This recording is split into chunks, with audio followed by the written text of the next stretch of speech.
go do that. That's not right. Yeah. You're the leader. You've got to Yeah. be a part of that. Yeah. You emulate that. I also think that good military leaders realize that although there's a very strict hierarchical chain of command, you're not going to get where you want to go unless you do management by walking around and you have a personal stake and relationship to your foot soldiers. If they don't see you, if they don't feel you, they're not willing to put their life on the line for you unless you're going to do the same thing for them. Right. And it's all leadership by example. Yeah. I mean, we hear it. It's a phrase that's maybe overused, Yeah. but it is true. And it's the same as for the business. Although I will say this, I'm sure if I were to ask you to give me examples of good leadership and bad leadership, you'd probably, in the military, you could probably give me a long list on both sides, right? I probably could. Yeah.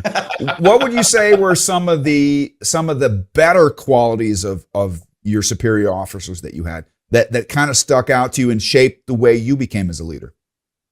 Yeah, I think one of the biggest, and we had a mutual friend, Greg Allison. Yes. That taught Great guy. me. Every time we would go into the ROTC, he would say, word of the day. He had a word of the day. Altruism was the one that always stuck out to me. Wow. That came from him? Yes. Wow. And it stayed with me. It'll stay with me to my dying day. Yeah. And that I attribute. He was a great guy. I mean, he is a great guy. Didn't he become, didn't he get into politics as well in Louisiana? He did. I think he ran for office, but didn't win. But, okay. Pity. Yeah. Yeah. Shout out to, I think it's Colonel Ellison now, right? I don't know. I think he became Colonel. Yeah. Good. Yeah. See, good leaders do, Yeah. It happens. Yeah. So I think altruistic service is absolutely the key element in what I consider strong leaders. I can feel that word, but for those who might be still, we have a lot of non-native speakers who watch this as well, who might say, well, altruism, what the heck is that? Can you put it into an example or a context? Sure. Yeah. Giving to the greater good than to yourself. Okay. The first thought that comes into your mind is, in the case of the military, my troops. Yeah. My mission. Not me. It's not me. Yeah. Them.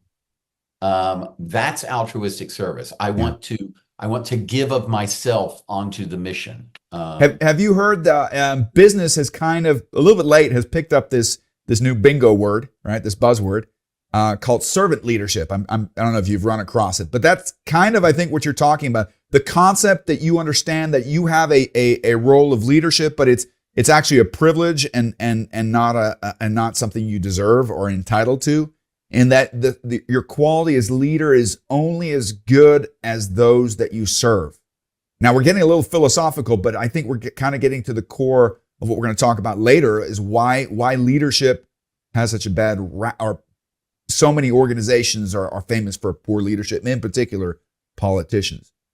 Any other qualities you would want to point out that you kind of say that's a key ingredient that I wouldn't want to miss in a leader? Yeah, I think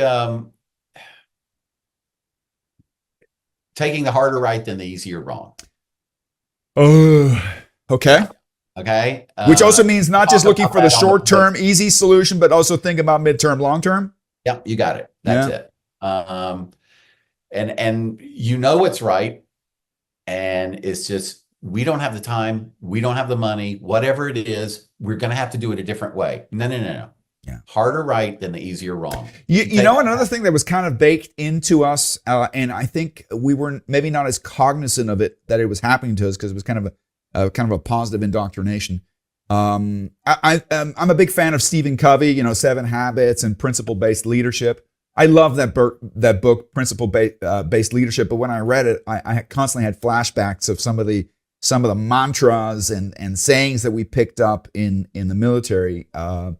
And I guess the best way to describe principle leadership is the life is full of complexity, and you often don't know what the solution is, and you have trade-offs that you have to take into perspective. And there's the short-term perspective, mid-term perspective, long-term perspective, and then there might be certain risks involved in it as well. And one of the things I loved about the military, especially when we're doing tax lanes and stuff like that,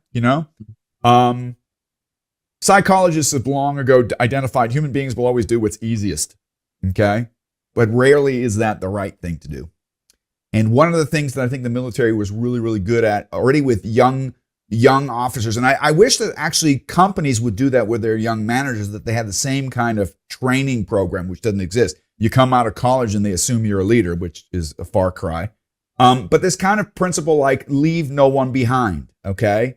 How do you deal, how do you follow the Geneva Conventions, What do you do when you're in a difficult situation? What happens when a commanding officer above you asks you to do something that's obviously amoral? Right, yeah. Right? I think these are... How do you listen to those around you that otherwise might not be listened to? Yeah. We went to the good ones first.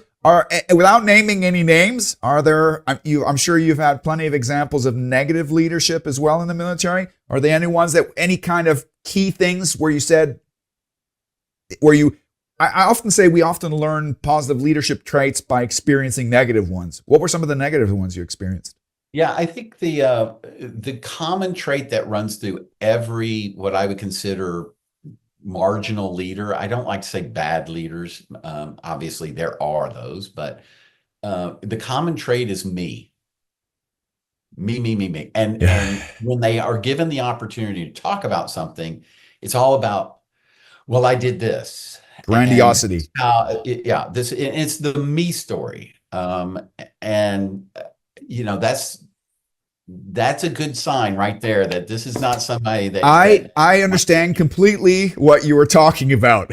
Some of the viewers might know what the heck this means. Right? Yeah, that is always, I think that's always been a surefire red flag for me. I think that's an area that I think we can discuss later.